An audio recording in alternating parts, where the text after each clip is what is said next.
당신이 이미 어기고 있을지도 모르는 7가지 간단한 예절 규칙. 세상에는 살고 있는 사람들만큼 다양한 에티켓이 있고 또 사람들은 예의 범절을 지킵니다. 셀 수 없이 많은 예절 규칙들이 있고 어떤 규칙들은 특정 국가에서는 꼭 지켜야 하죠. 에스키모인들은 서로 인사를 나눌 때 코를 비비고, 일본인들은 집에 들어가기 전에 신발을 벗고, 태국인들은 신발 밑창을 다른 사람에게 보이는 것이 부적절하다고 생각합니다. 하지만 국적이 무엇이든 어디에 살든 간에 지켜야 할 몇 가지 예절 규칙들이 있습니다. 안타깝게도 이러한 중요한 규칙 중 일부는 요즘 자주 무시됩니다. 적절한 사회적인 행동에 대해 여러분의 지식을 되살리기 전에 구독 버튼을 누르세요. 여러분이 너무나도 알고 싶어하는 질문에 대답해줄 수백 개의 재미있고 유익한 비디오들이 밝은 면에 있습니다. 하루 여러 번 새롭게 업데이트되는 흥미로운 내용을 놓치지 않으려면 알림벨을 누르세요. 7번 가방 들기. 현대 생활 방식은 우리를 종종 정신없이 바쁘게 만듭니다. 우리는 항상 예기치 못한 사태에 대비해야 하기 때문에 가지고 다녀야 하는 물건의 수도 많아지죠. 그래서 거의 모든 사람이 이런 물건들을 담을 수 있는 가방을 가지고 다닙니다. 만약 여러분이 하나 혹은 여러 개의 가방을 들고 다닌다면 그것을 다루는 법을 아는 것이 중요합니다. 항상 가방을 왼쪽 팔이나 왼쪽 어깨에 들어서 오른손으로 악수할 수 있도록 하세요. 남자분들 아무리 그녀를 사랑하더라도 여자 핸드백을 들어서는 안 됩니다. 이상하게 보일 뿐입니다. 하지만 무거운 쇼핑백을 들어주는 것은 당연히 해야 할 일이겠죠? 식당에서 가방을 테이블 위에 올려놓거나 바닥에 두지 마세요. 의자에 걸거나 옷걸이에 걸어두세요. 때로는 테이블 옆이나 아래에 가방 거리가 있는 경우가 있습니다. 붐비는 곳에서는 팔꿈치 안쪽으로 가방을 들고 다니지 마세요. 만약 꼭 가방을 그렇게 들어야 한다면 다른 손으로는 가방을 잡으세요. 아니면 가방을 앞쪽으로 드세요. 그러면 의도하지 않게 누군가를 다치게 하는 일이 없을 거예요. 6번 헬스장에서 타인을 존중하기. 헬스장이 무도회장, 고급 식당 혹은 사무실은 아니지만 원하는 것은 무엇이든지 할 수 있고 다른 사람들을 무시해도 된다는 뜻은 아닙니다. 체육관에서도 지켜야 하는 예절이 있습니다. 단체 운동 수업에 늦었다면 자신이 좋아하는 자리를 차지하려고 다른 사람 사이에 끼어들지 마세요. 늦은 사람이 잘못이므로 빈 곳에 자리를 잡고 장비를 막지 마세요. 헬스 기기를 다 사용한 후에는 최소 무게로 재설정해두세요. 그러면 다음 사용하는 사람이 확인하지 않고 운동을 하다가 다치는 것을 예방할 수 있습니다. 이런 일은 진짜 일어난답니다. 운동기구를 사용한 후에는 수건으로 모든 손잡이와 장비 표면의 땀을 닦으세요. 여러분이 벤치를 사용하려고 하는데 누군가의 땀으로 젖은 부분을 발견한다면 누구라도 역겨운 생각이 들겠죠? 여러분이 운동에 사용할 아령을 한 쌍 선택한 후에는 선반에서 한 발짝 물러서세요. 다른 사람들도 아령을 고를 수 있도록요. 운동기구에 접근할 때 벤치, 스쿼트랙 또는 리프팅 플랫폼인 경우 아무도 사용하고 있지 않은지를 확인하세요. 5번 공공장소에서의 행동. 사회의 일원으로서 우리는 다른 사람들이 주변에 있을 때 일정한 행동 양식을 지켜야 합니다. 이 세상에는 3가지 유형의 사람이 있죠. 바로 일찍 도착하는 사람, 제 시간에 도착하는 사람, 늦게 도착하는 사람입니다. 첫 번째 유형이 아니라면 여러분은 극장, 영화, 콘서트홀 같이 좌석이 있는 장소에서 다른 사람들 앞을 지나가야 합니다. 이때 올바른 방법은 비껴가는 사람을 향한 채로 등을 돌리지 않고 지나가는 것입니다.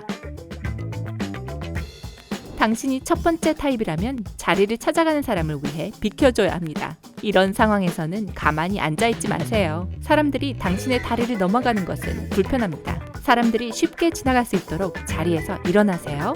공공장소에 대한 이야기가 나와서 말인데 절대 어기면 안 되는 몇 가지 규칙이 있습니다.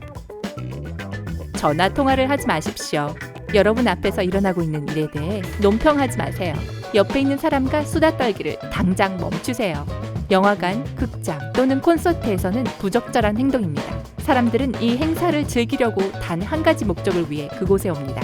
다른 사람의 수다를 듣는 것을 재미있어 하는 사람은 없겠죠. 스포츠 경기에서만 여러분이 보고 들은 것들을 친구들과 공유할 수 있습니다. 심지어 스포츠 경기에서도 선수들에게 고약한 소리를 지르는 것은 무례한 행동입니다.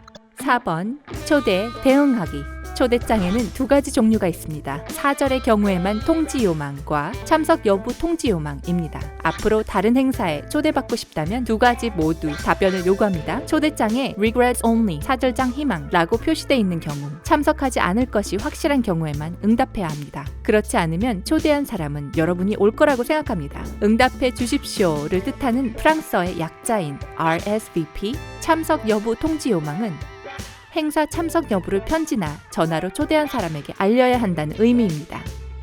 응답은 요청된 시간 내에 해야 합니다. 행사 주최자는 적절한 양의 음식, 음료 등을 준비하기 위해서 얼마나 많은 사람이 참석할지 정확히 알아야 하거든요. 일단 참석이라고 답변한 경우 집안에 초상이 나거나 질병 또는 사고가 있을 때만 불참으로 바꿀 수 있습니다. 이런 경우 즉시 주최자에게 전화해야 합니다. 만약 연락도 없이 행사에 나타나지 않는다면 앞으로 행사에 초대받지 못할 가능성이 높습니다. 만일 할아버지가 돌아가셨다는 변명을 두세 번 이상 사용한다면 사람들이 알아채니까 가끔은 변명을 바꾸세요. 3번, 식사 예절. 요즘 대부분 사람이 외식을 하는 횟수로 판단해 볼 때 몇 가지 예절을 배우는 것이 좋습니다. 헝겊 냅킨을 사용하는 것은 간단해 보일 수 있지만 기억해야 할 몇 가지 규칙이 있습니다. 만약 테이블에서 잠시 자리를 비울 필요가 있다면 냅킨을 당신의 의자 위에 놓으세요. 식사를 마쳤으면 냅킨을 테이블 위에 놓아도 됩니다. 이것은 웨이터에게 식사가 끝났음을 알리는 표시입니다. 그러면 웨이터가 와서 접시를 치워주게 됩니다. 그렇다고 해도 냅킨을 접시 위에 올리지는 마세요. 식사 중 잠시 휴식을 취할 때는 접시에 포크를 올려놓습니다. 각 요리에 어떤 포크를 사용해야 할지 잘 모르겠다면 접시로부터 가장 바깥쪽에 있는 포크부터 시작해서 안쪽에 있는 포크로 이동하면 됩니다. 식사 초대를 받아 다른 사람의 집에 왔는데 새우나 땅콩과 같은 여러분이 알레르기가 있는 음식이 차려진 것을 보면 곤란할 수 있습니다. 그러한 상황을 피하려면 건강 문제로 인해 먹을 수 없는 음식을 주인에게 항상 알리세요. 그렇게 하면 두 사람 모두 큰 수고를 덜게 되고 구급차를 타고 병원에 갈 일도 방지할 수 있습니다. 식당에서 최대 4명 정도의 소규모 그룹과 식사를 할 경우 모든 사람의 음식이 나올 때까지 기다렸다가 식사하세요. 만약 그것이 사업적인 혹은 공식적인 식사 자리인 경우 주최자가 식사를 시작하라고 요청한다면 먼저 시작해도 됩니다. 그렇지 않으면 다른 사람의 음식이 나올 때까지 기다리세요. 2번, 경우에 알맞은 복장.